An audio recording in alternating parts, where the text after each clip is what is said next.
Felipe, tudo bem? Boa Tudo tarde. bem, boa tarde, e você? Bem também. Firme, forte, feliz? Firme, forte, feliz. Muito Dentro das bem, obrigado pelo possibilidades, seu né? tempo. Oi? Dentro das possibilidades, né? É, seu celular tá virado?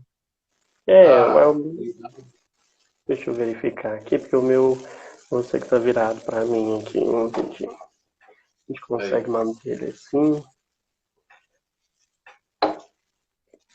consertou aí, eu não sei se a gente vai conseguir manter ele aqui. Muito bem, e aí, como você está? Tô bem. E você? Eu também tô bem. Nos reencontramos pela live. Pela live, até porque presencialmente não tá dando, né, atualmente. Então, eu trouxe você mais hoje, que a gente estava conversando esses dias, né? É um tema que anda preocupando bastante, né? Que é a saúde mental nesses tempos de pandemia, do Covid-19, né? E é muito importante trazer especialistas, né? Porque hoje a gente vê muitas informações disparadas por aí e que não são verdadeiras, né? Que causa fazendo um pânico nas pessoas, né? Então, trazer um especialista aqui para conversar um pouco sobre a saúde mental, que é um tema muito importante, né? Que precisa sempre ser trabalhado. Eu acho que a gente está vivendo um momento, né, que a gente pode começar a pensar na importância da saúde mental, né? E a gente pode, inclusive, pensar o quanto que só nos momentos de crise a gente às vezes consegue pensar o quanto que a prevenção da saúde é um recurso importante, né? Porque a saúde mental, ela não pode ser vista diferente da saúde orgânica, né? Da saúde do ser como um todo, né? Essa dicotomia que existe entre mente e corpo, ela na verdade é muito mais didática do que efetivamente real, né? Aquilo que a gente experimenta no dia a dia da nossa própria existência, né? Então, quando a gente pensa na saúde mental, a gente precisa pensar que a gente tem que desenvolver políticas públicas que iniciam, né, desde o início, a pensar sobre como que eu cuido da emoção, como é que eu estabeleço uma boa saúde emocional, como é que eu estabeleço inteligência emocional para lidar com conflitos da vida, porque no momento que surge a crise, a gente tem muito menos recursos para poder lidar, né, do que quando se a gente estivesse desenvolvendo isso dia a dia, né? Mas é muito importante a gente ressaltar que atualmente, né, dado a esses quadros críticos, as pessoas também podem se perdoar e se permitir, né? Então, todo mundo está um pouco desnorteado, todo mundo está um pouco ansioso, todo mundo está um pouco perdido quanto à situação, porque é uma situação nova, então ninguém ainda desenvolveu recurso propriamente dito para isso, e obviamente a gente tem muitas incertezas, né, à frente do nosso caminho, né? Então a nossa emoção fica nos alertando sobre isso constantemente e às vezes a gente começa a não saber lidar com essa incerteza ou não consegue saber lidar com essas diferenciações, né?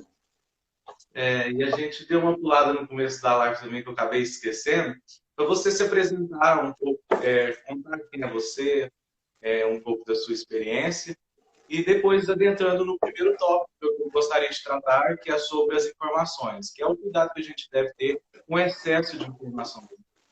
Muito bem. Então, meu nome é Felipe, né? Eu sou psicólogo, eu sou formado pela Universidade Federal de Uberlândia.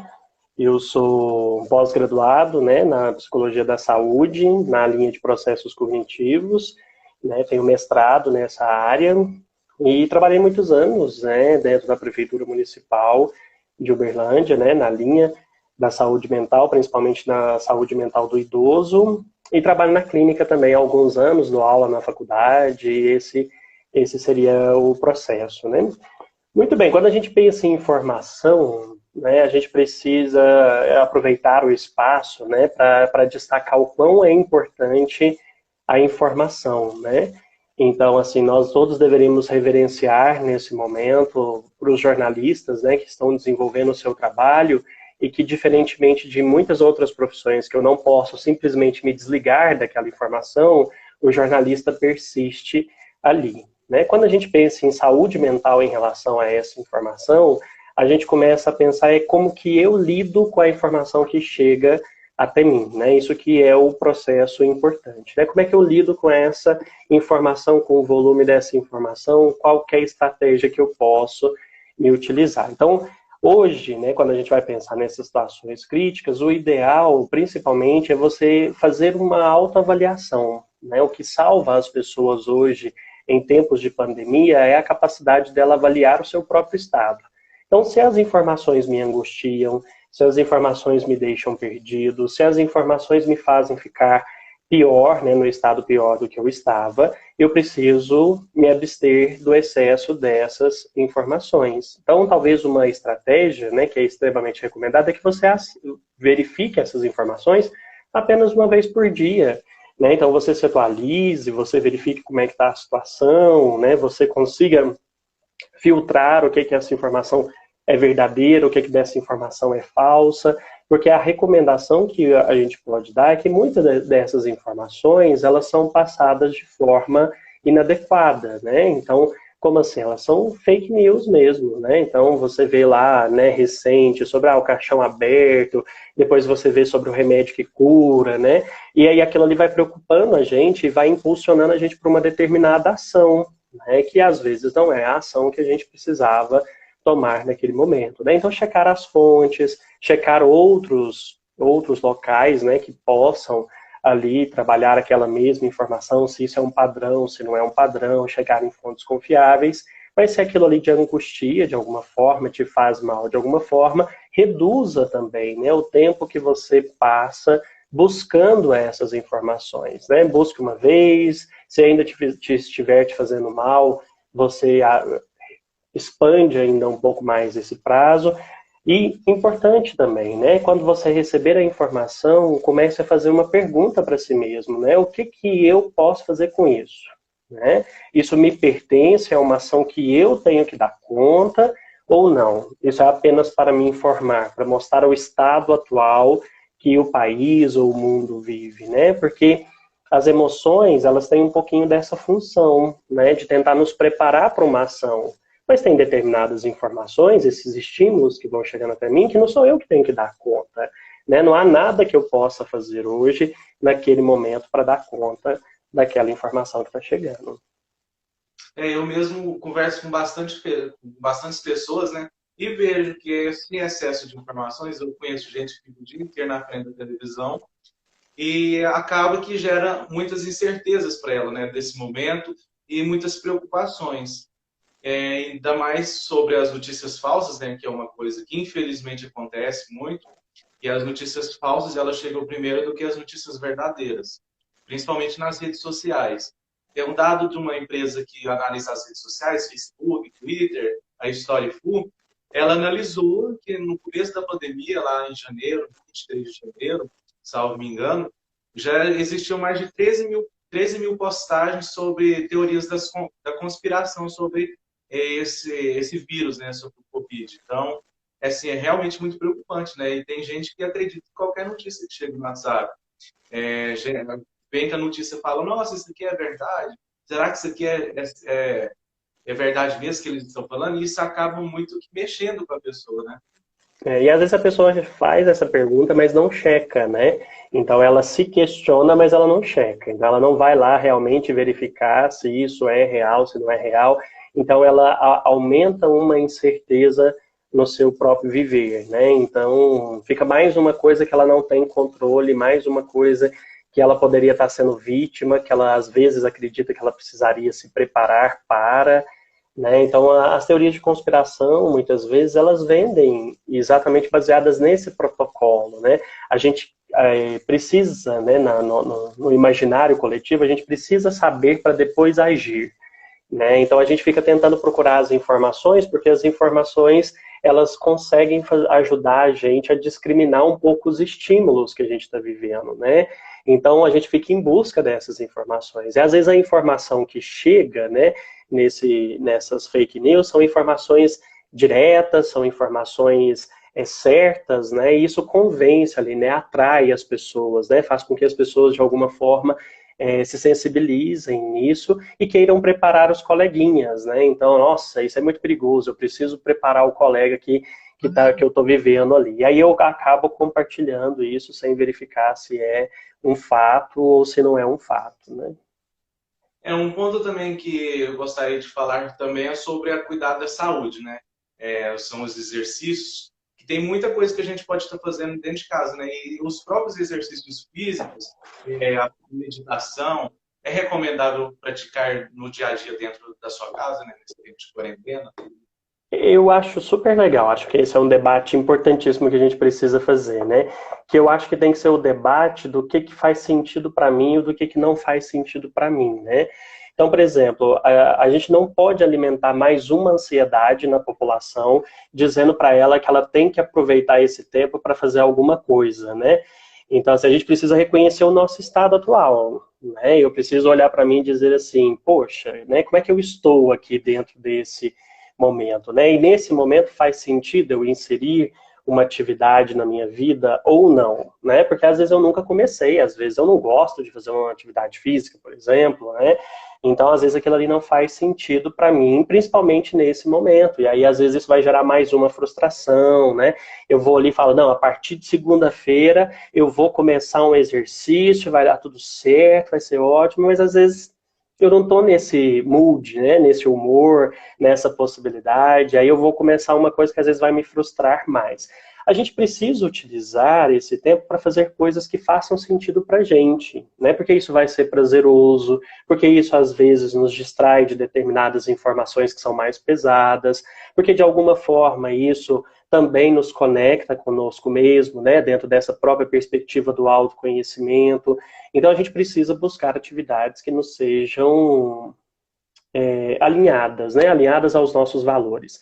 Então eu acho que isso é importante. Mas eu citaria dentro dessa possibilidade do cuidado com a saúde, a gente não se desconectar de coisas simples que a gente tende a fazer, né, no nosso dia a dia e que às vezes a permanência durante muito tempo em casa faz com que a gente não esteja atento a esses movimentos, né?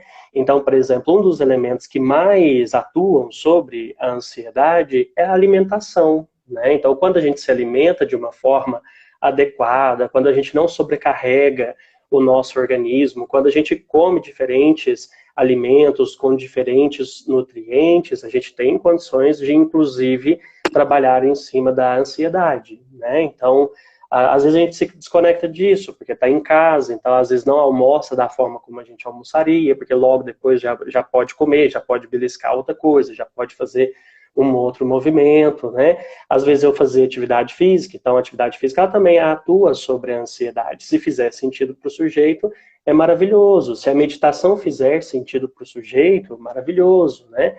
Então a gente pode buscar atividades que façam com que a gente cuide da saúde, mas tem que ser uma atividade que faça sentido para a gente. É cuidar do corpo, né? E aí a gente pode fazer isso através da alimentação, né? Do cuidado até com saneamento, né?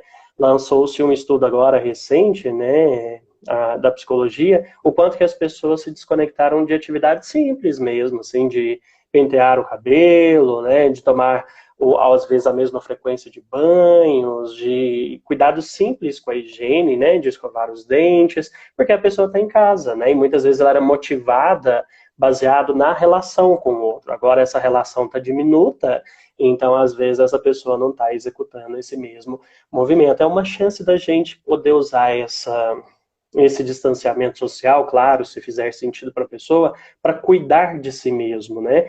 Quantas vezes a gente está tão conectado nesse cuidado com o outro, né? Ajudar o outro, fazer uma coisa pelo outro e tal, e às vezes a gente tem agora a oportunidade de olhar para a gente e falar, poxa, deixa eu cuidar de mim também, né? O que é importante para mim nesse momento? O que eu posso fazer por mim? Entender esse significado meu de corpo e poder cuidar dele de alguma forma, né? O próximo ponto até seria isso, né? Que se é recomendável fazer o que a gente gosta, né? Que a gente está em casa, quem está podendo ficar em casa, logicamente que deve estar dentro da sua casa.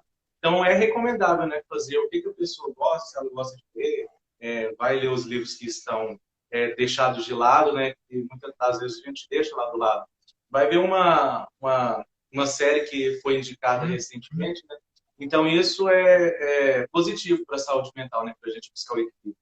É positivo. Se fizer sentido para a pessoa, é muito positivo, né? É recomendável que ela busque essas atividades, né? Que ela consiga se reforçar, né?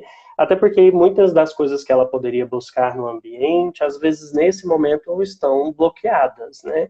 Às vezes eu gostava de sair, agora eu não consigo sair na mesma frequência que eu saía, né? Então eu preciso buscar alguma coisa que me seja interessante, né? Que me faça bem dentro do universo das possibilidades que eu possuo. Então pode ser o livro, pode ser a série, pode ser às vezes fazer uma live com os parentes, com os amigos, né? Então nessa recomendação de ficar em casa precisa ser atividades que façam sentido para mim, né? E que seja importante também esse trabalho, né, de você olhar para si mesmo como que eu acordei hoje, né? O que que hoje faz sentido? Não precisa ser uma coisa que faça sentido para sempre, né? Eu adoro ler, mas aí eu acordo amanhã sem vontade de ler. Aí eu chego no final do dia e falo, viu, nossa, não dou conta nem de fazer uma leitura. Pelo amor de Deus, não estou prestando para nada nessa quarentena. Eu vejo gente lá, blogueiro, fazendo isso, fazendo aquilo, e etc e tal, e eu não estou conseguindo. Para quê, né? Para que a gente vai entrar nessa ordem de uma autopunição, né? De ficar se cobrando por esse movimento, se eu estou fazendo aquilo que eu posso, e isso já é bom o suficiente, dentro daquele dia, né? Então, das coisas que eu gosto de fazer hoje, o que eu gostaria de fazer? Ah, eu gostaria de retomar um estudo de inglês. Nossa, que bacana, vai lá, começa a retomar o seu estudo de inglês, né? Faça isso. Não, sempre quis aprender yoga, né? Agora, então, é a grande chance. Bacana, as pessoas estão disponibilizando isso até em formato gratuito nesse momento, né? Então, quão importante é a gente aproveitar esse momento para poder utilizar esse recurso, né? Então, às vezes eu não tenho dinheiro para pagar o yoga, mas o cara está dando lá gratuito, pelo menos os movimentos básicos eu posso aprender, né? E então, a gente pode buscar esses recursos, sim, mas se olhando, né? Se observando, se acolhendo. Eu acho que o momento ele nos exige, nos pede que a gente seja generoso conosco mesmo, né? Que a gente possa ser o primeiro a nos acolher, não ficar parado, né? A gente não precisa ficar 100% parado, mas a gente precisa fazer compromisso com ações que façam parte do nosso rol de valores, do nosso rol de crenças, do nosso rol de criação mesmo. Tem muita gente que nesse tempo está trabalhando em casa, né? E quais são as dicas que você dá para essa pessoa buscar o equilíbrio, manter o equilíbrio? Porque a gente, quando as pessoas que têm trabalhando em casa, tem que buscar uma rotina, né? Porque tem que cumprir as metas, cumprir o seu trabalho. Quais são as dicas que você dá? Esse eu acho que tem sido um desafio gigantesco, né, para a população atual, principalmente porque, por mais que a gente vai falar de algumas possibilidades que a pessoa tem, mas a gente tem distratores demais na casa da gente, né? E são vários distratores na casa da gente que sempre foram gatilhos para outras coisas, né? Então, meu sofá era um gatilho para outras coisas, não para aquilo que eu estou experimentando hoje, né? O meu escritório era no máximo para ler um livrinho lá, né? Para eu preparar uma aula. Agora não, ele é o local onde eu tenho que dar aula, ele é o local onde eu tenho que corrigir trabalhos, né? Então, o primeiro passo seria um pouco de você conhecer este ambiente, né, perceber o que você precisa fazer, né, o que realmente é a sua função ali, e tentar pensar nesse ambiente qual que é o local mais adequado para você poder cumprir essa função. Então, eu preciso trabalhar, eu preciso ficar um pouquinho concentrado. Então, dentro das possibilidades que eu tenho aqui, qual que vai ser o melhor recurso, qual que vai ser o melhor local para eu utilizar, sabendo que nem sempre vai ser o ideal, né? Vai ser o possível. E tá tudo bem, nós vamos trabalhar com esse possível enquanto ele ainda estiver presente conosco, né? Então, o local ele precisa ser um ambiente, né, preparado por você para ter menos gatilhos de distração. Né? Então, um local onde você consiga efetivamente prestar atenção, se concentrar, né, distrair-se o mínimo possível para que você possa aumentar aí um pouco esse recurso de alcance dessas metas, né? Outra possibilidade é trabalhar com recursos, né, visuais. Então você pode fazer às vezes uma planilha, né? Você pode fazer uma lista, né? Ao trabalhar os recursos visuais nesse momento para que eles nos resgatem a prestar atenção e não perder o foco especificamente do que a gente precisa, pode ser uma dica importante. E estabelecer prioridade, né? O que precisa vir primeiro, o que nesse momento é mais importante, porque ajuda também a gente a se organizar um pouco na dimensão do tempo, né? Então, às vezes, quando a gente tem um prazo muito estendido, a tendência de muitas pessoas é deixar isso para o final, né? Ir fazendo outras coisas e tudo, e depois ela precisa varar várias e várias horas de sequência para ela dar conta daquela atividade, né? Então, o recurso que a gente poderia ser, né, estabelecer para a pessoa é que você consiga estabelecer essa prioridade. Então, ao longo da sua rotina, deixa um espacinho lá para você executar o seu trabalho, mas deixa um espaço também para você curtir suas coisas, né? Porque às vezes você está em home office e aí você quer trabalhar o tempo inteiro, e aí você quer mexer com as coisas do trabalho o tempo inteiro. Então, nós temos diferentes pessoas e diferentes perfis em home office nesse momento, né? E eu acho que também precisa, para essas pessoas que acabaram ficando conectadas demais ao serviço, pensar que aquele ali também é um espaço para ela descansar, também é um espaço do lazer, né? Então, que ela consiga distribuir essa hora de forma efetiva. Não é porque você está com o seu recurso do trabalho lá que você precisa pegar e acessar ele o tempo inteiro, né? Então, essa também pode ser uma dica importante. E principalmente conversar com as pessoas do seu entorno, né? Então, nós temos locais onde a família, né, está trabalhando e às vezes não tem nem recursos para todo mundo, né?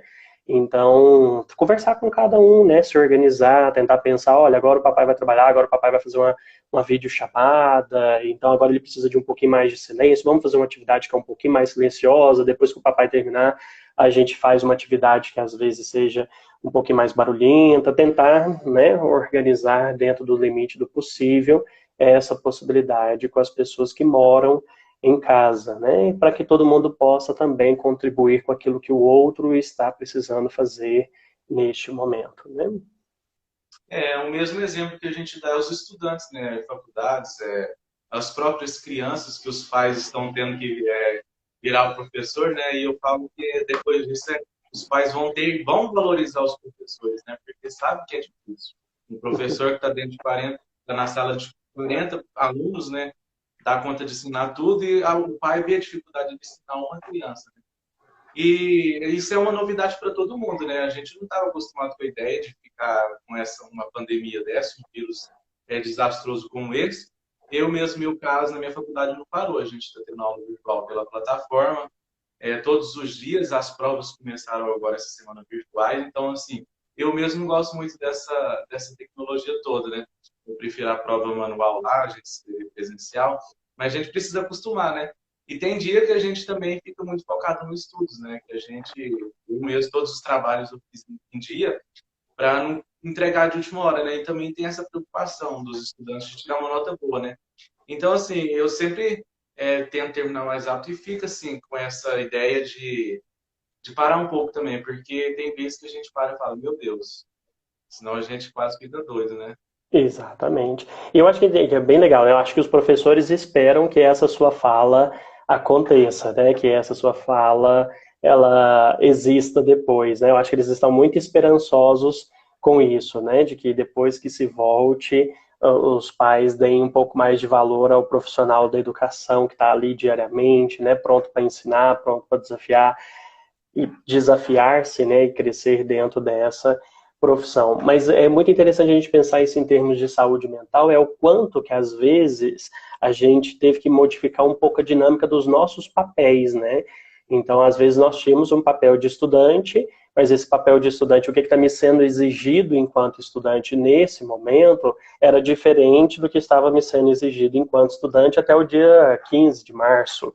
Né? Então, de repente, ali no dia 18 de março, já virou para todo mundo, todas as faculdades já tinham parado, então uma série de novas exigências já eram solicitadas e eu preciso executar esse papel de uma forma diferente, que às vezes eu ainda não estou adaptado, né? Eu ainda não estou preparado para isso, né? Então, uma série de recursos, inclusive cognitivos mesmo, me são exigidos dentro de uma vertente online que não me são exigidos dentro de uma vertente presencial, né? O próprio recurso da atenção, por exemplo, né? Quando nós estamos no recurso presencial, os próprios movimentos, os barulhos, a disposição das cadeiras, tudo isso são elementos que tendem, né, a favorecer que você preste atenção naquele professor. Agora, quando você tem uma tela, se você for analisar, não é um lugar que você desenvolveu, inclusive, né, âncoras para você prestar atenção naquela tela. Então, pelo contrário, hoje em dia a gente estava assistindo um filme na TV, você está mexendo no celular, está respondendo alguém, está fazendo, então, assim, os recursos que eram exigidos para nós, nessa coisa de prestar atenção a uma tela, eram outros, né? E nós estávamos acostumados até com outros hábitos de comportamento no momento que a gente estava olhando para uma tela. Então, esse papel de estudante, ele continua, né? As pessoas ainda querem olhar para esse papel de estudante, mas ele se modificou nessa relação, né? Não é mais o mesmo nível e a mesma coisa que eu preciso para qualquer estudante. Então, muitos estão, inclusive, angustiados com isso, né? Se sentindo, mas eu não estou aprendendo do mesmo jeito, eu não estou conseguindo fazer as coisas da mesma forma. Tá certo, né? Isso faz parte, precisa se compreender que a gente vai passar por esse período de adaptação, vai transitar por isso, e a gente precisa tentar desenvolver o recurso. Por isso que o autoconhecimento, nesse momento, assim, eu até tiraria o autoconhecimento, ficaria com a autoobservação, que a autoobservação nesse momento é importante. Então, não, eu percebo que na hora que eu estou assistindo uma aula online, eu não posso deixar o celular do lado, né? Eu preciso colocar o notebook e não posso deixar o celular do lado. Ótimo, se esse é um recurso que funciona para você, bacanermo, né? Vai lá, então, e coloca esse recurso à sua disposição. Isso também dos outros, né? Então, um cara que está trabalhando, antes ele era pai, ele exercia o papel de pai dele, mas ele exercia o papel de pai dele com determinadas funções, agora são N funções, né? Vou te citar um exemplo de uma pessoa com a qual eu estava conversando essa semana, que ela virou para mim e falou, Felipe, para mim tá muito difícil, porque eu trabalho, sempre trabalhei, né, em casa, tudo bonitinho, e etc e tal, só porque eu preciso trabalhar home office, eu preciso fazer comida, eu preciso limpar a casa, meu marido também está em casa, e eu ainda preciso fazer sua aula online, né? Então, o tanto de exigências que estão sendo me solicitadas nesse momento, como se não fossem, né? Porque o chefe do meu serviço não quer saber dessa demanda nova sobre a qual eu estou, né? Os professores não estão querendo entender se eu estou sob essa demanda ou não, isso na visão dela, né? E aí eu disse para ela, dentro desse movimento, né? Tá bom, mas a gente precisa começar então a questionar para a gente ver o que eu dou conta, o que faz sentido para mim, o que dá para fazer, o que não dá para fazer, porque senão a gente pira mesmo, né? Acho que se a gente começar a querer carregar todas essas demandas de uma vez nas costas, a gente pira. Então a gente precisa entender, não, eu tenho vários papéis mesmo, né? Então eu tenho o papel de pai, eu tenho o papel de profissional, eu tenho o papel de estudante. Então o que eu posso fazer agora, né? O que eu posso atender agora? E aí eu disse para ela uma coisa também que eu acho que a sociedade precisa se transformar nesse momento, que é a possibilidade de solicitar ajuda, né? Poxa, tá na hora da gente começar a desenvolver esses recursos, né? Fulaninho, você mora aqui comigo, então você vai ficar responsável por isso aqui. Amor da minha vida, né? Você que hoje vai fazer comida, né? Então, assim, a gente também precisa começar a pedir ajuda para essas pessoas que estão no entorno, né? Porque senão a gente fica ali o tempo inteiro sendo massacrado, principalmente nessa sociedade patriarcal que a gente vive, e isso acaba sendo responsabilizado, né, jogado para a mulher, e aí a gente precisa começar a acionar isso e dizer, opa, né, não é assim não, vamos trazer essas pessoas para o entorno aqui para elas participarem, elas moram em casa, elas precisam participar dessas tarefas. Tem um ponto que eu estava analisando essa semana, que sem entrar no mérito político, no aspecto ideológico, o governo liberou o auxílio emergencial, né? E é uma coisa que me preocupa bastante, porque as pessoas não estão conseguindo entrar, conectar, não estão conseguindo resultado. E eu acho que isso está mexendo um pouco na mente dessas pessoas, na saúde mental. Que a pessoa fica grudada no celular o dia inteiro. Muitas pessoas vão até as caixas econômicas porque não tem um retorno. Então, o governo promete liberar um tal recurso para emergência, que já está essa demora toda. Eu acho que isso acaba prejudicando, né, a saúde mental dessa pessoa, porque ela fica lá com esperança o dia inteiro no celular e quando vai ver está em análise. Quando está aprovado, é uma dificuldade imensa para poder receber, né? Eu acho fantástico, sabe, Zé Augusto, a gente comentar sobre isso, porque eu acho que a gente precisa sensibilizar as pessoas de que existem realidades muito distintas, né? Então, assim, talvez para uma pessoa de classe média, né, às vezes até de classe média baixa, esse auxílio, ele não represente nada, né? Mas nós precisamos pensar que tinha pessoas até aí, né, bem pouco tempo, que elas estavam vivendo só da informalidade, né? E que a partir do momento que o distanciamento social ele ocorre, ele simplesmente suspende toda a renda que aquela família possui, né? Porque essa pessoa não tem como guardar, ela vive para pagar as contas que ela possui, né? Então, assim, é um auxílio emergencial importante para a gente começar, inclusive, a dimensionar para as pessoas que a realidade, talvez, com a qual elas interpretem, não é a realidade que outras tantas pessoas vivem, né? Que estão ali na pele mesmo, efetivamente necessitadas desse tipo de recurso, né? E isso é muito angustiante para essa família. Primeiro, porque nem todo mundo ali tem acesso tecnológico. Então, a emoção que passa em mim é o desespero, né? É o desespero. Como é que eu vou alimentar a minha família? Que é o que passa na cabecinha de várias outras pessoas também, né? E que aí a gente começa a ter esse debate ideológico, economia versus saúde, né? Porque o que ampara isso é a emoção do desespero, porque a gente começa a projetar cenários na nossa cabeça, porque a ansiedade faz isso, e aí ao projetar cenários a gente vê poucas soluções possíveis ali no futuro, né? E aí começa a alimentar um pouco desse desespero. Agora, para essas famílias, às vezes eu não tenho recurso tecnológico, então me cabe ir lá na Caixa Econômica Federal, eu já estou passando dificuldades, né, já está fazendo falta, e cada vez que eu alimento essa esperança e digo assim, agora vai, e chego ali e não vem, é outra frustração, é um novo alimento do desespero, é uma nova preocupação que eu tenho para alimentar minha família, o que eu vou fazer, com quem que eu vou me amparar, quem que eu vou pedir ajuda, como é que vai acontecer exatamente este processo, né? E aí cabe a nós começarmos a tentar trabalhar também essa vertente, né? De começar realmente a solicitar ao governo, né? Não existe uma ação que ela não seja política, né? A gente pode pensar que ela não seja eleitoreira, né? Que ela não seja partidária, mas ela é uma ação política porque nós vivemos em sociedade. E a partir do momento que vivemos em sociedade, precisamos cobrar mesmo as pessoas que estão na função de regular esse processo. Mas pensando assim, em saúde mental, isso é terrível, né? Pensando em saúde mental, a gente precisa começar a imaginar que a pessoa estabelece uma expectativa, essa expectativa não é realizada, aquilo ali gera uma frustração. Como é que a gente cuida disso? A gente cuida tentando discernir primeiro, né, o que eu tenho controle do que eu não tenho controle. Esse é o primeiro passo.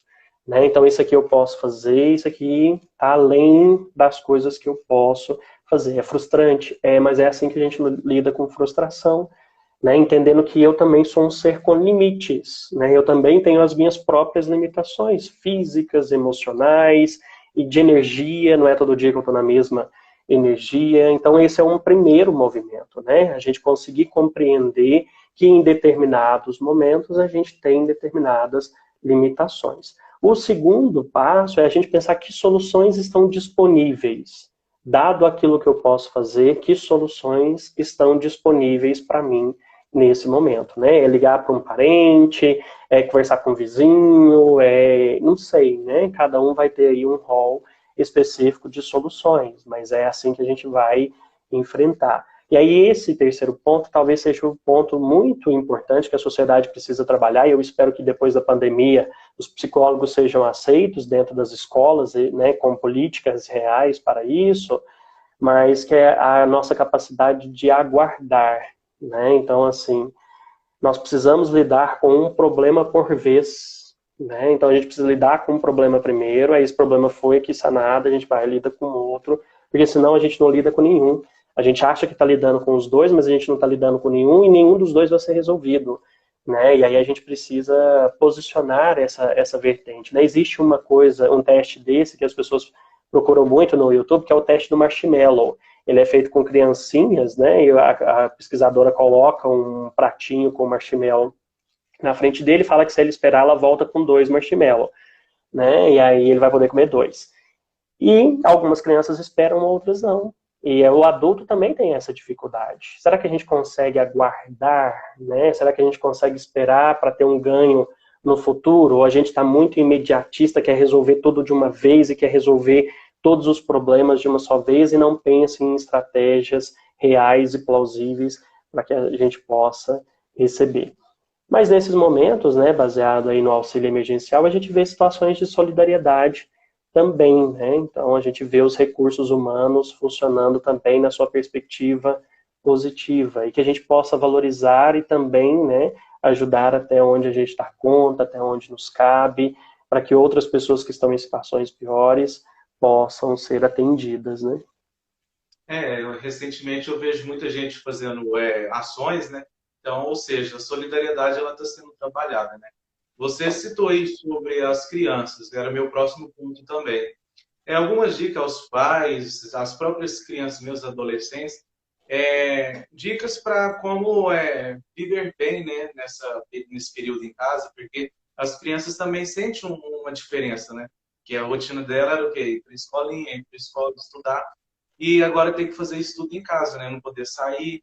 Então, ela também está sofrendo isso, né? Sofrendo assim, entre aspas. Então, quais são as dicas que você dá assim, para os pais, para as crianças? Acho que nem tá entre aspas, não. As crianças estão sofrendo mesmo, tadinhas, né? Elas estão realmente em sofrimento, os pais estão em sofrimento. Acho que é um sofrimento coletivo mesmo, assim, porque, de novo, a gente precisa pensar nessas várias realidades, né? Vamos pensar uma criança que ia para a escola, ficava o dia todo na escola e agora ela tem que ficar num apartamento de 2 quartos, né, que às vezes não tem nenhum playground, né, então, assim, muito limitado em termos de espaço, em termos de atividades possíveis, né, se você pega uma criança que às vezes é muito nova, né, você tem aí um desafio dentro da sua casa, que é o que eu posso fazer, né, que atividades que eu posso promover com essa criança, para que ela não fique enjoada, né, e que ela, de alguma forma, e é enjoada no sentido de cansada daquela atividade, né, e que aí ela consiga desenvolver também algumas situações, né? Então, não tem muito uma fórmula, né? Não tem uma receita pronta para lidar com isso, porque cada criança ela é muito distinta. Mas é tentar promover, né, que uma variação de atividades. Então, hora que essa atividade ela favoreça mais o aspecto cognitivo, que ela precise se concentrar, que ela precise prestar atenção, que ela possa, às vezes, fazer uma atividade um pouco mais pensante, né? E aí depois eu vario isso para uma atividade que é um pouco mais de movimento, né? Que eu posso estabelecer lá, às vezes, um pequeno circuito dentro da minha casa, e aí eu consigo fazer essa criança se mover um pouco. Depois eu passo ela para uma atividade que é mais quietinha, né? Que é mais relaxante. Então, assim, esse é uma grande oportunidade que os pais têm para tentar trabalhar um pouco as diferentes energias dessa criança dentro da sua realidade possível, né? Um segundo fator é que muitas vezes essas crianças elas estão manifestando esses comportamentos de agitação porque elas também estão angustiadas, porque fica para elas também muito difícil de compreender essa situação toda. Por que que eu não estou indo para a escolinha? Por que que eu não vejo mais a vovó? Por que que eu não vejo mais meu amiguinho? Então, assim, a criança também pode passar por esses processos de ansiedade, né? Ela pode passar por esses processos de angústia, e é muito importante que esses pais ou cuidadores, eles consigam conversar com essas crianças dentro de uma linguagem lúdica, né? Vários profissionais liberaram historinhas gratuitas explicando sobre o coronavírus de uma forma infantil, né? Então, para que o pai possa contar essa historinha, sentar com a criança, então isso aqui, isso aqui, isso aqui, né? Fazer um movimento lúdico ali, para que ela consiga entender essas dimensões. Agora a gente não está visitando a vovó por causa desse movimento, agora a gente não está fazendo isso por causa daquilo, e etc e tal, né? Então, essa também é uma outra possibilidade que a gente teria. A criança precisa entender, né? Dentro da possibilidade de cada idade, mas ela precisa ter uma informação que permita dizer para ela que ela está em segurança, né? Que é um movimento, inclusive, para ela não perder esses recursos que são de ordem emocional. Você está segura, você é importante para nós, né? Então, as coisas que forem feitas dentro desse universo infantil, que elas sejam muito explicadas, né? Que a gente consiga explicar, olha, agora o papai vai trabalhar, mas não é porque o papai não quer brincar com você, porque agora eu preciso, e agora ele está brincando, ele está trabalhando em casa, então o papai precisa da sua ajuda para estabelecer e não ir ferindo muito esse processo emocional que essa criança está vivendo, né? Então, variar as atividades dentro do possível, eu entendo perfeitamente, né? Qualquer um que tenha pensado, você precisa de ver a minha dificuldade, eu compreendo ela perfeitamente, mas dentro do possível é uma ação que a gente pode fazer, deixar essa criança informada é outra possibilidade, e conectar essa criança com as relações que ela costumava ter, né? Então, às vezes, uma livezinha rapidinha, porque a criança não consegue permanecer, né, às vezes o mesmo tempo de atenção que um adulto, mas rapidinho para conversar rapidinho, às vezes com um amiguinho, né, às vezes para mandar um beijo, às vezes para mandar alguma coisa assim, pode ser importante para essa criança segurar, né, pensar que às vezes é um momento importante. E, claro, né, precisa da relação, né, então esse pai, essa mãe, esse cuidador, ele precisa criar algum momento para estar junto com essa criança, produzindo uma atividade em conjunto, né. Então, isso também, de alguma forma, acalma essas crianças. E aí eu fico sensibilizado, principalmente, com as crianças que têm alguma dificuldade, né? Seja uma dificuldade educacional, seja uma dificuldade física, que às vezes, nesse momento, ainda não estão passando por vários atendimentos pelos quais elas submetem ao longo do tempo, né? E isso ainda acaba sendo um desafio a mais para esses pais e mães, né? E que, de alguma forma, eles também precisam se entender humanos. Tem dia que a gente dá conta, tem dia que tá bom, tem dia que a gente vai, tem dia que não, e tá tudo bem, né? Eu sou pai, eu sou mãe, mas tem dia que eu tô humano, né? E aí eu vou conseguir atender essa demanda da maneira que me for possível. E a criança entende isso, né? Se isso inclusive se isso é explicado para a criança, né? Hoje o papai não tá tão legal e tudo mais, hoje o papai precisa ficar um pouquinho mais quietinho. Então, assim, a criança começa a entender esse espaço do limite, onde essa relação está posta, né? Onde está colocado ali para ela. Qual que é o lugar dela, mas qual que é o lugar de cada um desses adultos também. E no ponto do estudo das crianças, né? Porque como elas estão indo na escola todos os dias, é recomendável criar uma rotina para manter os estudos, para os pais explicarem as matérias, mas também a gente tem que entrar na parte também que nem todos os pais têm um certo conhecimento para poder ensinar os filhos, né? É, E não tem uma coisa tão grande assim para a gente procurar, né? Porque não tem vários especialistas explicando no YouTube, então é meio que dificultoso para os pais que não têm um certo conhecimento, né? Mas é recomendável manter essa rotina de estudos? eu acho que a gente vai entrar na mesma assertiva, né, que a gente tinha comentado, assim, né? Você tem realidades e realidades, né? Então, você tem determinadas realidades que a rotina é plausível, né? Então, assim, você tem, por exemplo, computador para todo mundo, né? Você consegue estabelecer horários diferenciados, você consegue fazer com que um desses adultos esteja com essa criança, auxiliando ela, né? Permitindo que ela desenvolva. Então, onde é plausível, obviamente a rotina ela é essencial para o desenvolvimento infantil, né? Mas não uma rotina rígida, né? Uma rotina flexível, mas uma rotina que organize o pensamento dessa criança numa sequência. Ah, agora é isso, depois eu me dedico àquilo, agora eu vou reservar energia para isso. A gente precisa entender que o nosso organismo ele se beneficia muito da rotina, inclusive nas reservas de energia, né? Então, se de alguma forma todos os dias eu acordo no mesmo horário, eu como no mesmo horário, o seu organismo aprende a metabolizar aquilo naquele momento e ele consegue se organizar melhor para reservar energia em diferentes etapas do seu dia, né? Então, onde a rotina é plausível, onde as pessoas conseguirem estabelecer isso, não rigidamente, né? Mas dentro de um processo de organização de sequência de atividades, esse horário aqui é mais fácil para mim, né? Pai ou cuidador. Então, nesse horário aqui vai ser o horário que eu vou reservar para fazer atividade junto com meu filho, porque eu consigo estar disponível, porque eu consigo estar bem, porque eu consigo ficar com a mente limpa para poder ensinar ele. Então, ali naquele momento, é essencial que a gente consiga se organizar. Quando não é possível essa rotina mais organizadinha, que a gente consiga, no mínimo, priorizar determinadas atividades, né? Então, assim, o que a gente não pode deixar de mão, né? O que a gente não pode deixar de lado. Então, que a gente consiga trazer esses movimentos e vá conseguindo realizar dentro das nossas possibilidades, né? Como a gente está falando desse movimento, nós temos realidades e realidades, tem pais que realmente não vão conseguir, né? Eles não têm sequer possibilidade mesmo de pedagógica para poder ensinar seu filho, né? Assim, faz anos que ele está afastado desse universo escolar, faz anos que ele não acessa esse tipo de conteúdo, e está tudo bem, né? Então, ele precisa ali naquele momento compreender, se aceitar, entender os seus recursos, suas possibilidades, seus limites, mas que a gente também não paralise nessa vertente, sem pelo menos checar os outros recursos, né? Então, às vezes não consegue, mas o irmãozinho mais velho consegue, né? Então, ou às vezes a gente consegue fazer uma live com a tia fulana, não sei, né? A gente não vai sacrificar quem não pode. Eu acho que não é momento da gente julgar os que não estão podendo, né? É de ajudar as pessoas que estão disponíveis a ampliar o seu repertório de recursos.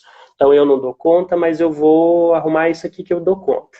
Né? Não sou eu a pessoa que consegue passar, mas eu consigo arrumar um jeito aqui para você aprender. Né? Vamos pesquisar junto aqui no YouTube para ver se tem algum ser que ensina isso aqui para gente. Né? Talvez eu não consiga naquele momento, mas existem também outras possibilidades. É o modelo ideal? Não, não é o modelo ideal, é o modelo possível. Né? E eu acho que isso precisa ser um debate muito importante para a gente, muito importante mesmo. Né? O que nós queremos dessa sociedade que simplesmente manteve o ritmo normal? Né? Porque nós precisamos pensar que em um determinado momento, para a gente perceber até que ponto a pandemia vai, é legal, é interessante a gente pensar. Mas se isso vai se estender por muito tempo, nós precisamos começar a voltar a essa reflexão e dizer, peraí, vai ser assim mesmo? Né? E que estratégias, então, nós vamos precisar utilizar para que todos possam ser atendidos, né? Para que todos possam... Porque, pensa em termos de saúde mental, é muito angustiante para essas famílias que não têm recursos. É muito angustiante para essa família, né? E aí não é uma coisa que ela possa fazer por si só. Né, uma coisa que a sociedade precisa pensar. Eu não tenho computador. É angustiante para essa pessoa pensar que ela está sem os recursos educacionais nesse momento, porque falta dinheiro para ela ter um computador. Né, é angustiante para essa mãe que olha para o seu filho e vê que a videoaula está acontecendo e ela não saber ensinar o seu próprio filho. Né? Então a gente vai precisar requestionar esse movimento, né, caso isso perdure mesmo, caso esse movimento ele não passe rapidamente, nós, enquanto sociedade, vamos precisar questionar. Até lá, isso se mantendo, vamos pensar nos recursos que a gente dá conta, o que a gente dá conta de fazer, o que a gente pode executar e ir fazendo aos pouquinhos, né, o pouquinho de ação que a gente consegue.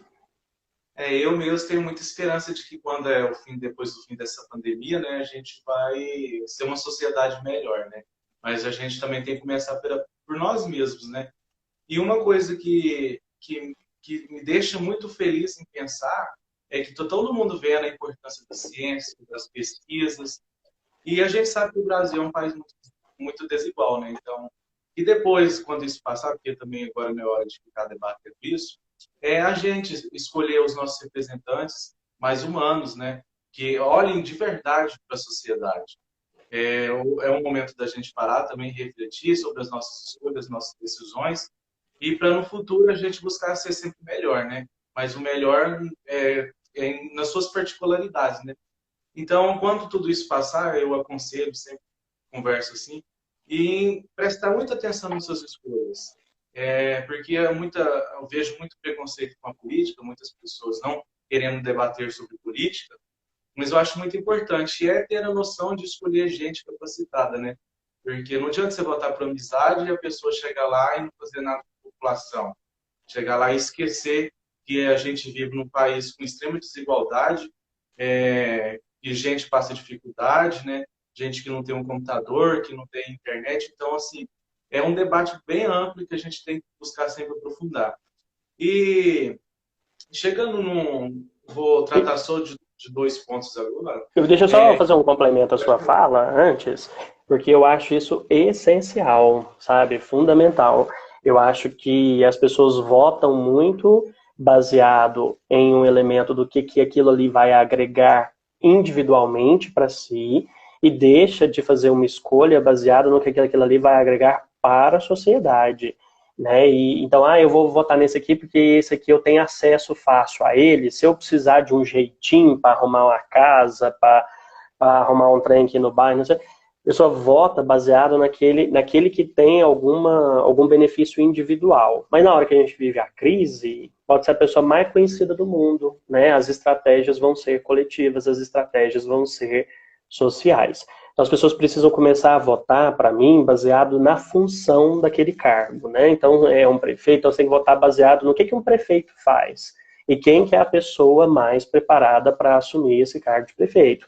Vai votar no vereador? Então, o que um vereador faz? E vota numa pessoa que você considera preparada para cumprir aquela determinada função, né? Então, as pessoas precisam começar a entender que elas vivem em comunidade e que aquele ser que elas votaram é um representante para exercer uma determinada função na comunidade, né? Ele não está ali simplesmente à toa, ele está ali representando a comunidade em termos das escolhas que vão ser posicionadas, né? Então, esse é um fator importante, porque a saúde mental não pode ser pensada a nível individualizante. A saúde mental, ela precisa ser pensada também a nível coletivo, a esse nível social, de políticas públicas que a gente faz para incentivar a saúde mental das pessoas, né? Eu tenho certeza que qualquer um dos psicólogos que assistam a esse nosso debate vão pensar que não é possível se falar de saúde mental sem se falar de políticas públicas sobre saúde mental.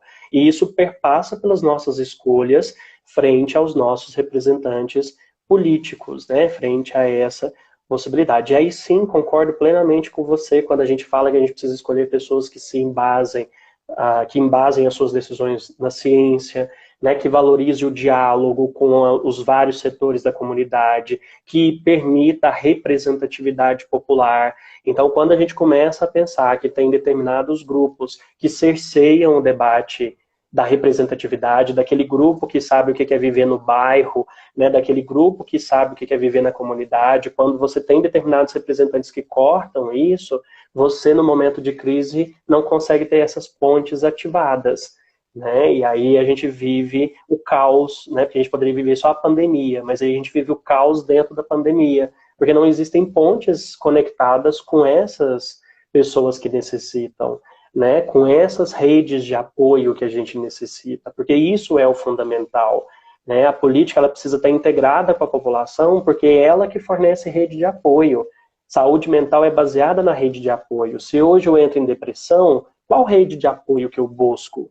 Se hoje eu estou ansioso, qual rede de apoio que eu busco?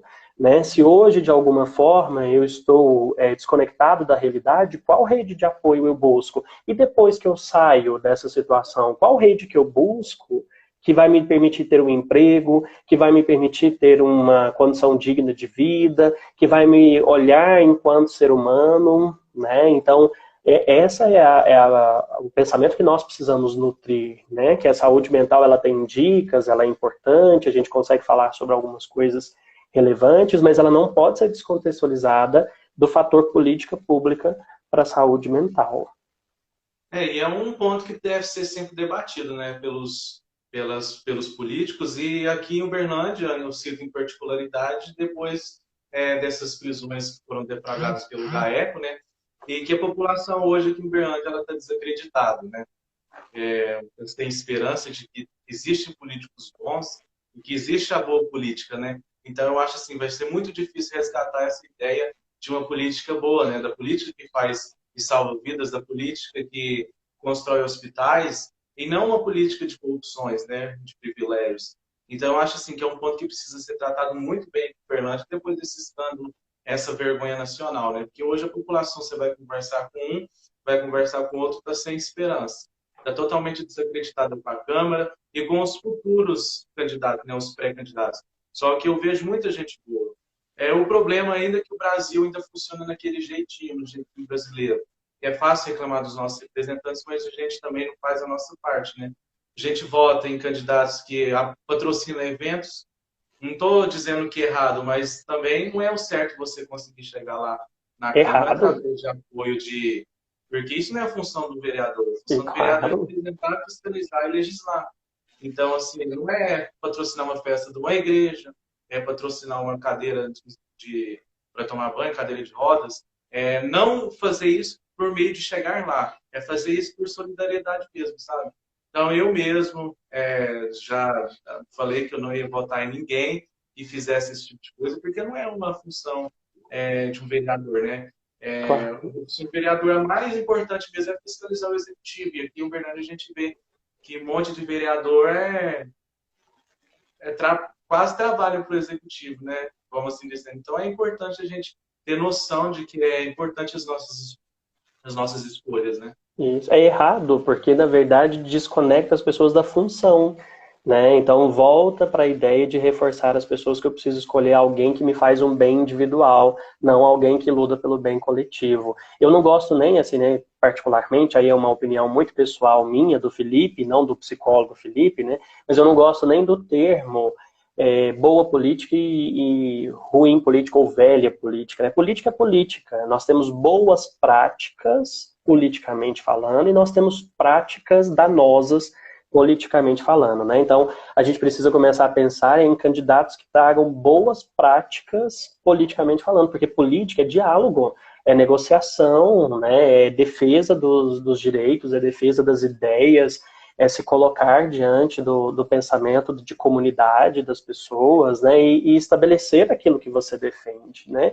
Então, o que acontece é que as más práticas, né, então as pessoas utilizam isso para obterem benefícios pessoais, porque essa é a prática ruim, essa é a prática danosa dentro da nossa política democrática recente, né, porque nós somos uma democracia recente, pensar que as pessoas se utilizam ainda da democracia, né, dos seus movimentos democráticos, para obterem fins pessoais individualizantes e que sacrificam, infelizmente, a saúde da população, o bem-estar da população dentro dessa proposta, né? Exatamente. E agora vamos voltar para o nosso assunto Bom, lá, porque senão eu fico aqui falando o dia inteiro. Uma coisa que eu vejo hoje, eu acho que, assim, na minha opinião, existe um certo medo, das pessoas procurarem ajuda, né? Para quem sofre com a depressão, a ansiedade, eu acredito que até por ser um preconceito da sociedade, né, de buscar ajuda. Mas eu mesmo acho super legal, super fundamental também, né? E a gente tem que buscar quebrar essa ideia de que esse medo, né? Eu acredito que seja mais um medo das críticas sociais. Não sei se estou certo, você pode falar isso com bem mais propriedade, né? e aí, viu como é que a gente não saiu do tema? A gente precisa quebrar socialmente esse estigma que existe, né, de que pessoas que procuram um atendimento de saúde mental, ela seja fraca, ela seja fresca, ela esteja vulnerável, né, porque esses são os estigmas que as pessoas possuem quando elas apresentam um transtorno de ordem mental, né? Então, se você sai, por exemplo, do postinho, e o médico cita lá seu CID assim, você tem diabetes, né? Ninguém chega para você e fala assim, tem nada, que isso, não é para parar ali no barzinho, enfiar açúcar na sua goela abaixo, que a gente vai conseguir ter isso do mesmo jeito, né? As pessoas não fazem dessa forma, né? Mas quando você estabelece, né, você sai lá do postinho com um diagnóstico de transtorno mental, as pessoas falam, nada, isso é falta de trabalhar, isso é frescura, se você quiser, você consegue, né? Então, assim, nós temos várias vertentes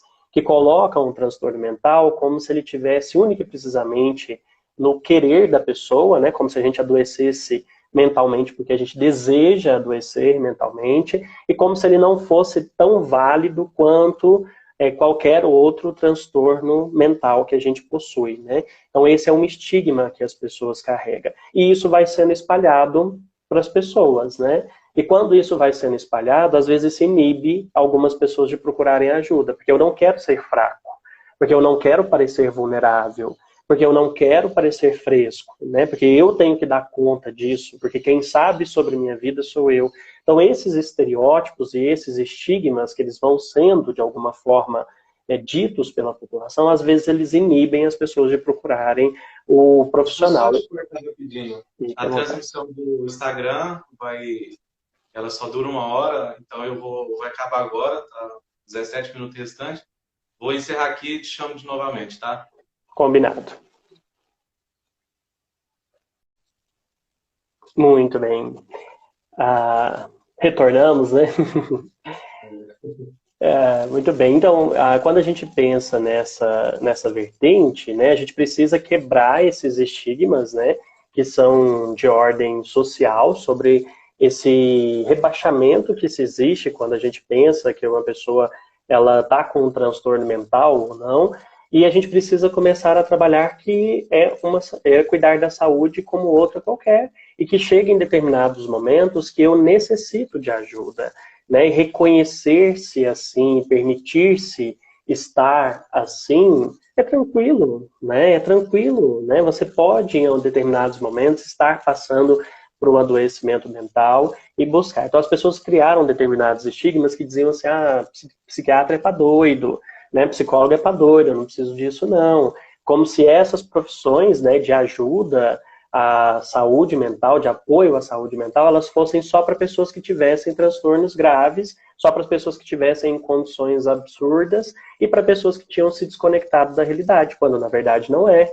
Né? A gente precisa começar a pensar que a saúde mental ela pode ser inclusive preventiva, né? E que a gente precisa aprender a reconhecer isso dentro da gente mesmo, né? Então, eu estou no momento com muitos sintomas, eu estou percebendo que em determinados momentos eu já estou somatizando, né? Isso já está vindo para o meu corpo, eu estou tendo determinados comportamentos muito diferentes daqueles que eu tinha, eu estou sentindo muitos desconfortos, muitas coisas, eu já tentei algumas ferramentas, aplicar algumas ferramentas sozinho, mas não está dando, eu ainda tenho me sentido mal, eu ainda tenho ficado com alguns pensamentos que não são bacanas, volta e meia eu estou me percebendo num estado que eu não gostaria de estar, então esse é o momento de procurar ajuda.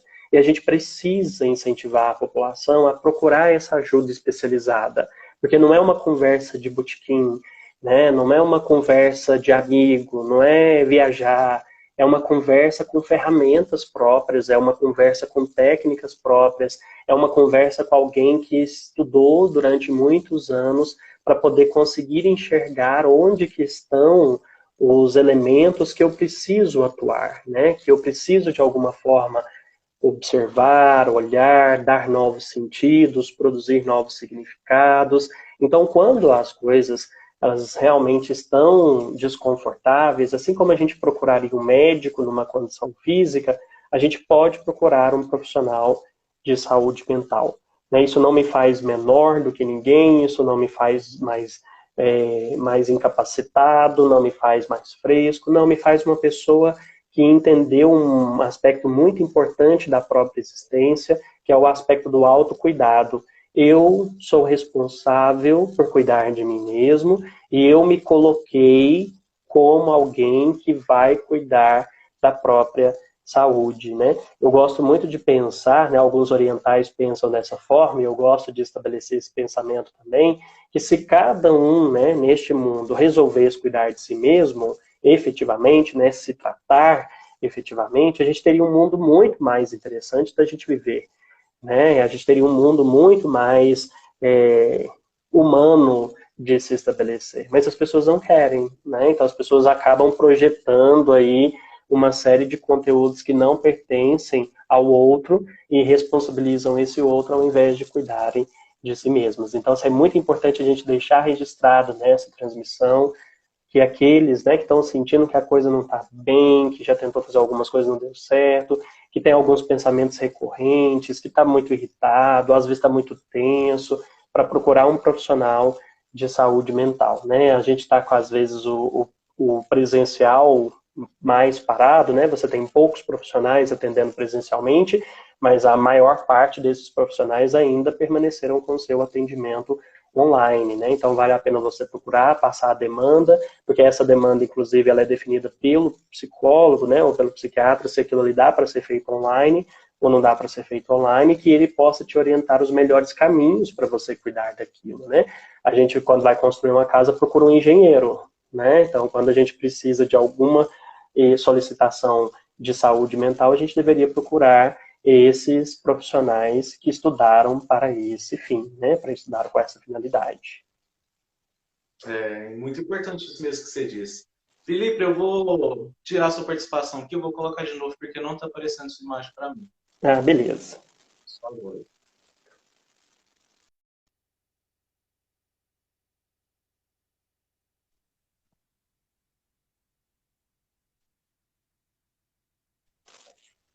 Me vê agora? Muito bem. Eu acho que a Ana Júlia tinha me comentado aqui e na outra transmissão, mas aí não deu tempo de aparecer. Quem tiver alguma dúvida, quem quiser comentar, fica à vontade, tá? Felipe, eu acho muito interessante isso que você disse, que é buscar ajuda, né? Porque nem sempre a gente a gente dá conta de ser sempre um herói, né? Um super-herói para a gente mesmo. Então é importante a gente buscar, né? Porque a gente não vai diminuir, a gente não vai ser fraco, a gente vai buscar ser sempre mais forte, né? Com a saúde boa.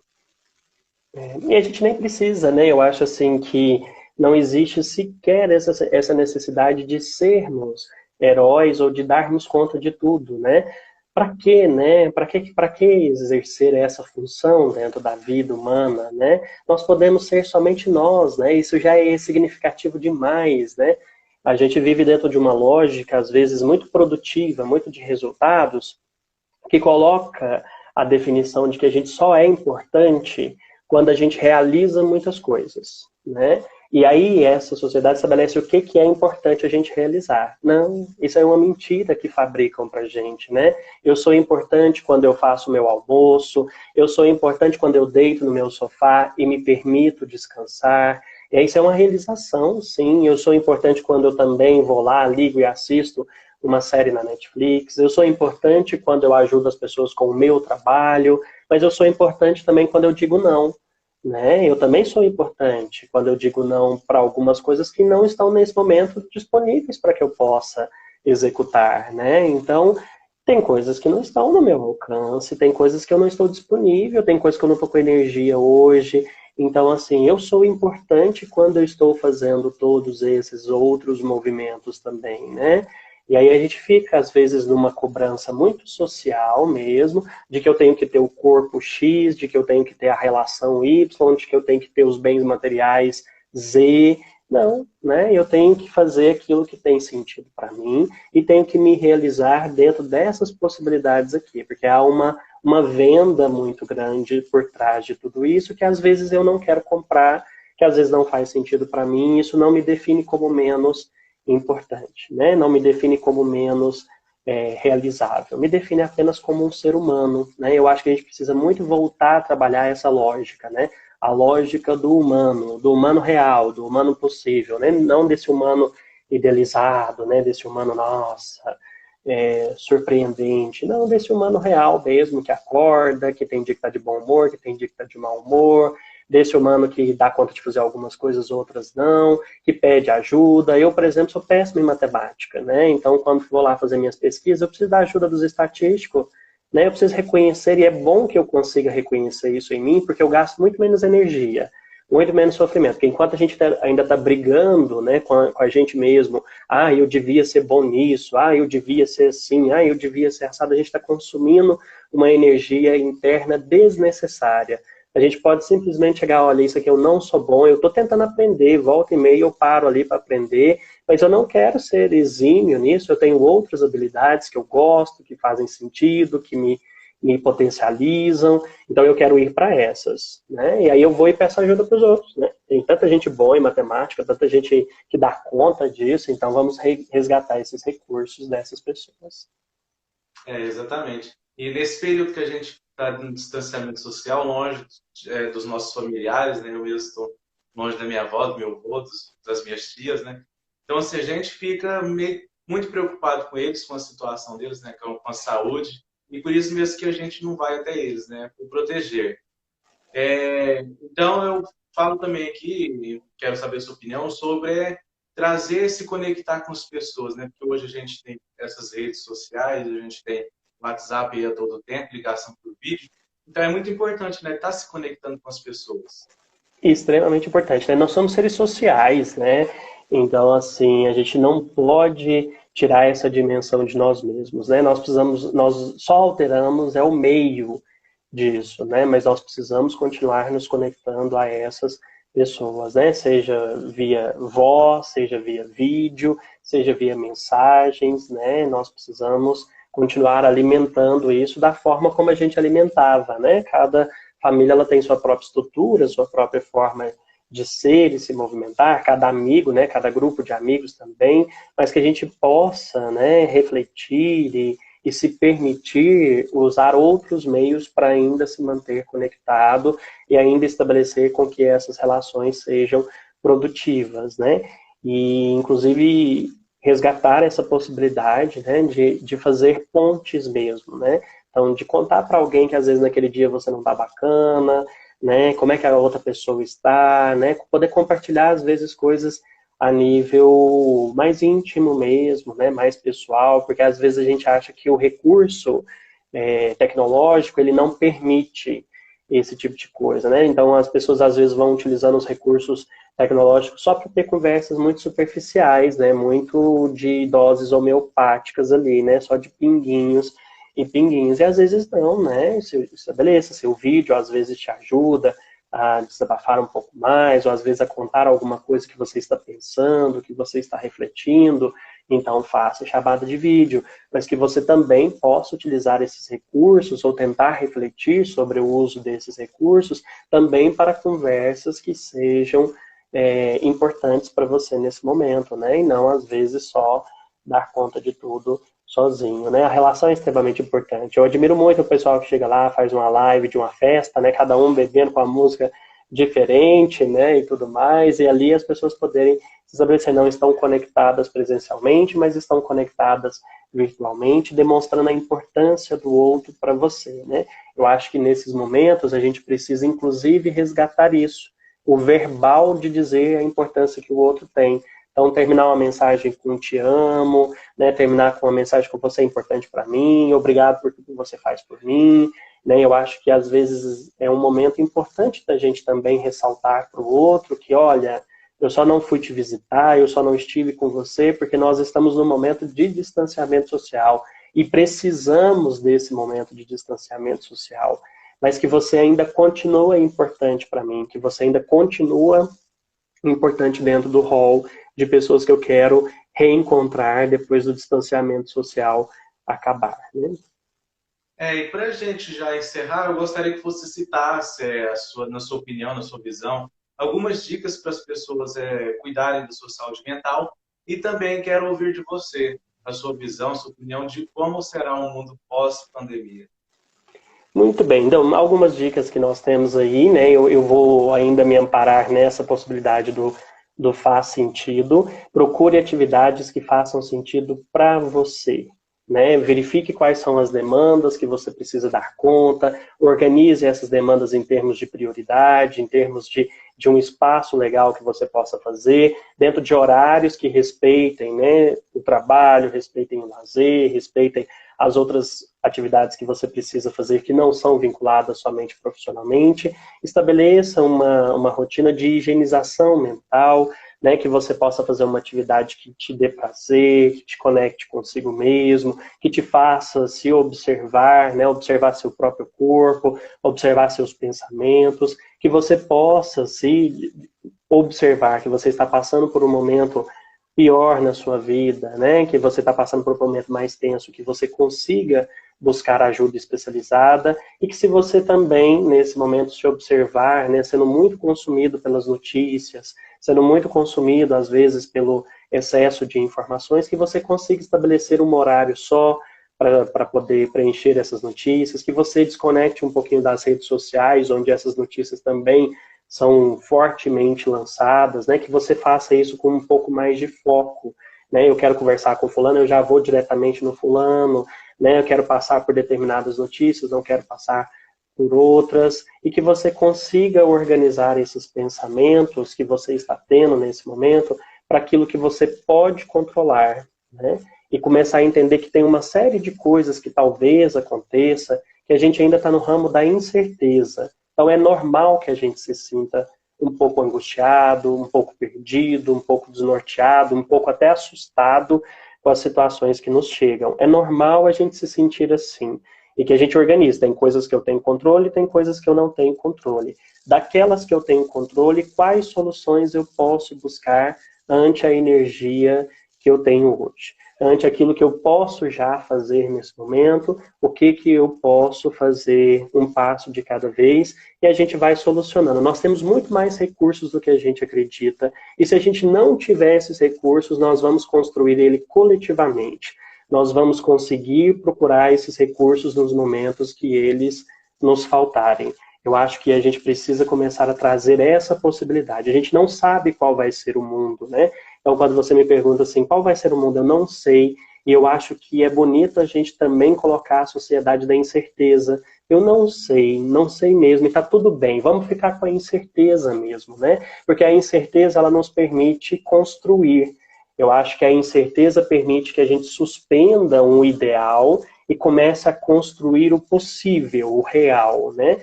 Então, eu não sei qual vai ser a sociedade pós-pandemia. Eu sei que eu confio na humanidade para construir essa sociedade real.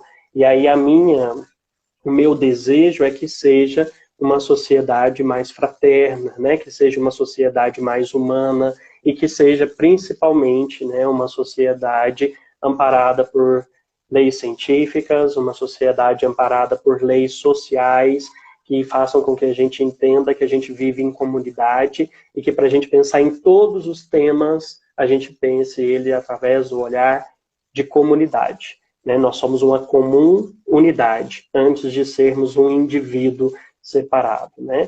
Então, esse é o meu desejo, mas eu não sei como é que vai ser, né? Porque eu acho que o futuro ele é incerto mesmo. E que a gente possa, né, dentro daqueles que concordarem com isso, a começar a construir isso no hoje, né, no agora. Né, dentro dessa possibilidade, o que eu posso fazer para ter um mundo um pouco mais fraterno, um mundo um pouco mais humano, um mundo um pouco mais científico, um mundo um pouco mais coletivo, né? Então que a gente consiga construir isso no atual, né, no momento presente. Felipe, primeiramente eu gostaria de te agradecer por você ceder um pouco do seu tempo para estar aqui comigo no meu Instagram, para falar de um tema muito importante, né? E segundo, dizer que eu tenho muita admiração por você. E pelo seu jeito de ser sempre firme, forte e feliz. Desde quando eu te conheci, eu sempre nunca esqueci essa frase, firme, forte e feliz. Até eu comento muito com a minha namorada, né? Que a gente fala bastante. Então, a gente sempre lembra, nossa, o Felipe é sempre alegre, sempre sorrindo, firme, forte e feliz. E te agradecer muito por estar aqui compartilhando um pouco do seu conhecimento com a gente. Muito obrigado. Agradeço a você pelo espaço e o parabenizo, né? Eu gosto de jovens que tragam esse espírito propositivo, né? Eu acho que a gente precisa de mais jovens que tragam o espírito da proposta, não o espírito da reclamação, né? O espírito que realmente diga, vamos fazer alguma coisa em função disso, né? E vamos trabalhar isso aqui, vamos transformar isso num projeto, vamos transformar isso numa ação, né? Então eu quem agradeço pela oportunidade e parabenizo você aí por trazer ações ao invés de simplesmente possibilidades. Muito obrigado. E também quero agradecer a todos que estavam aqui presentes nesse momento e dizer que a live vai ficar disponível por 24 horas, né? E um tema desse tinha que estar disponível sempre, né, Felipe? Mas com certeza. A gente só permite 24 horas. Muito bem. Que fique 24 horas para quem se disponibilizar, né? E ser, né? Eu que agradeço, viu? Tudo de bom. Até mais para você também. Até mais.